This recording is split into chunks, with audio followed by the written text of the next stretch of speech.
All right, in this video, I'm going to be covering the client requal questions. So this document. I will have some questions for you on kind of what to ask, and make sure that you follow through when qualifying the job order, requirement, whatever you want to call it, with a current client, prospective client.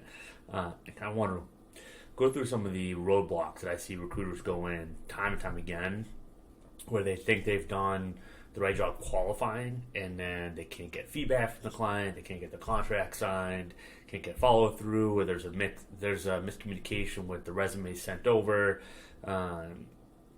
Maybe there's a lack of urgency, like they never really get to an offer stage or progress, so they spend a lot of time talking to candidates, hyping up the position, and then nothing really happens. So I want to kind of talk about the strategy going into any requalification that you have with a hiring manager, some best practices, some tips, some things to look out for, and kind of the general framework you want to set up and reverse engineer to make sure you set yourself up for success, the client and the candidate, and how you can really come in as more of an advisor or consultant. So to the first question, the reason I have this is, why is it open? Right, you want to start digging into, why is this role open? Is it a newly created role? Is it a backfill? Did someone get promoted? Did someone get fired?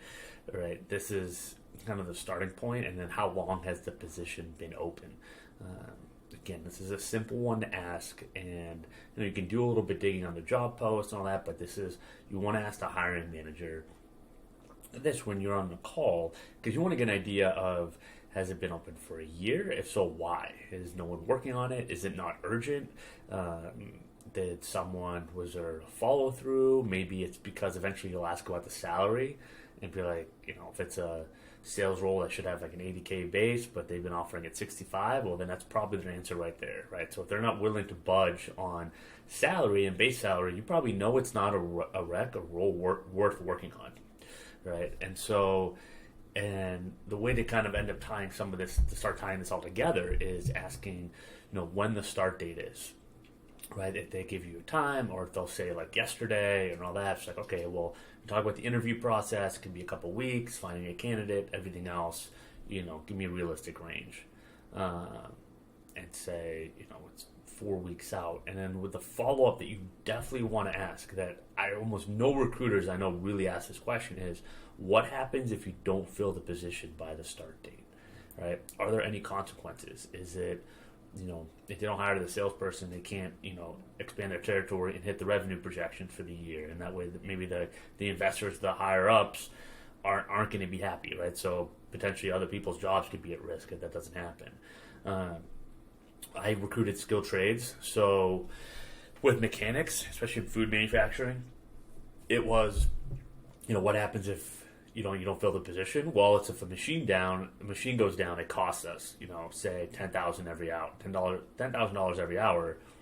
And the last time this happened, the machine was down for 12 hours before we got anyone to fix it, and we had to bring an outside vendor, and it cost thousands and thousands. So potentially, if something goes wrong, it could cost them $150,000 mistake.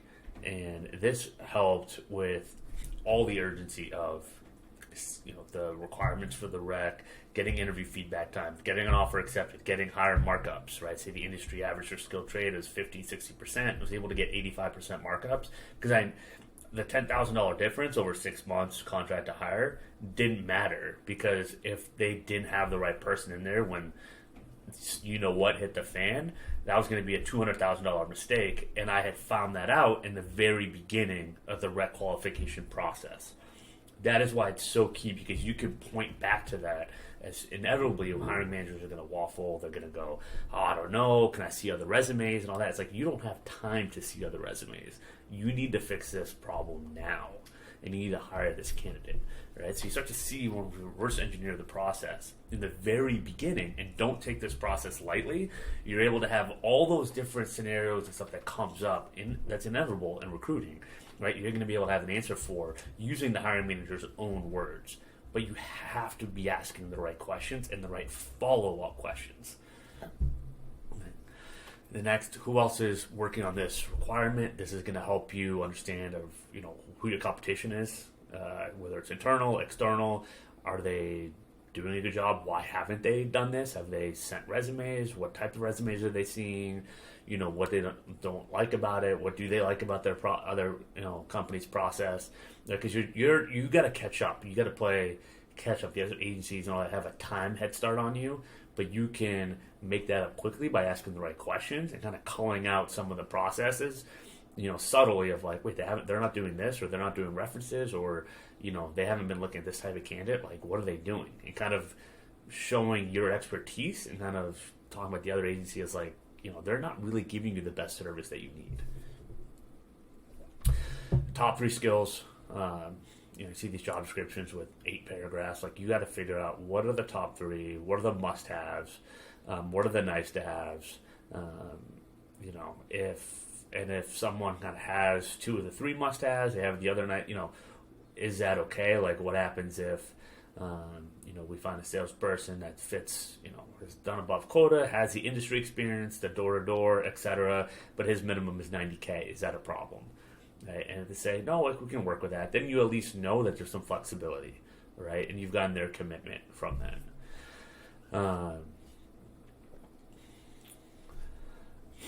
You want to ask about benefits, you want to ask about culture, about the manager expectations, ask about the first 30, 60, 90 days, what's the onboarding like, what's the training, when do they kind of know when someone is going to be hit or miss in the role, because that's going to be a great time for you to be able to set up feedback times down the road for the candidate starts. Also, getting feedback times is a great way to kind of low-key check in on the invoice if they haven't paid it yet. So I always recommend do the 1 day, 1 week, 1 month check-in with the candidate and the hiring manager, and it's a good way to kind of make sure everything's on track, right? Their job performance, but also that they're paying their bills. Again, relocation, how do you define success? What does the first 12 months look like? This one I also really like for laying out for job descriptions, like if you do have one, laying out like month 1, month 2, month 3, or laying out like the first 4 quarters of the job and what that looks like, and then the opportunity for advancement.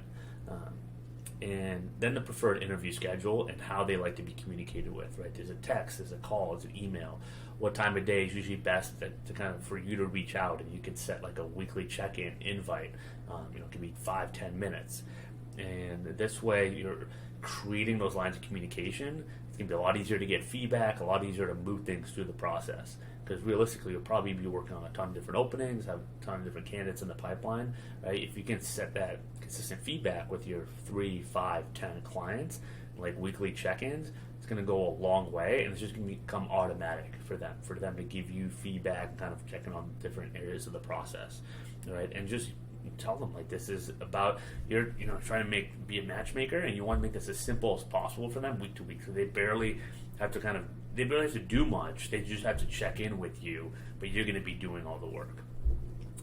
And this goes into another kind of tidbit is you want to be able to show your work as a recruiter, right? You don't want to just say, hey, I'm going to take care of everything and show you one great candidate, because that's what leads to, hey, do you have any more people or anything else? You kind of want to give them a glimpse of, hey, okay, so I did a search, maybe you could do it on like Sales Navigator and be like, for example, I had someone looking at a spot like at a college town for a sales role in the medical device industry.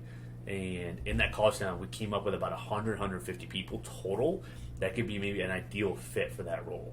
So kind of showing them like, hey, we have to find someone within this people, like this is our target and it's small, so we have to approach it the right way, but we're going to be putting all that work and to find out, of those 150 plus some other, we'll look at job boards and everything else, even though they're not super efficient for salespeople, but this is our target list and we have to approach them the right way.